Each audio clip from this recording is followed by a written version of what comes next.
Hello বন্ধুরা, কেমন আছো? আজকে তোমাদের আমাদের বাগানে নিয়ে যাব।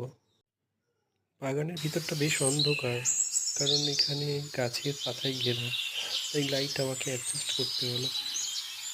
বাগানে বিশেষ কিছু নেই, মোটামুটি ভাঙাচোরা, যেন মনে হচ্ছে তোলপাড় হয়ে আছে। আমফান ঝড়েতে পর থেকেই বাগানটা এমন হয়ে গেছে।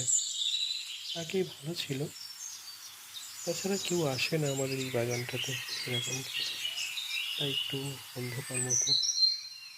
এই কয়েকটা কলা গাছ আছে, কলা হয়ে আছে, মোচা দেখতে পাচ্ছ, কলার ফুল। আপাতত এটাই আছে বাগানেতে।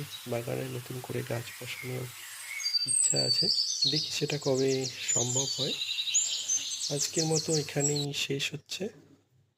পারলে সাবস্ক্রাইব করে দিও। চলো, টাটা, বাই বাই।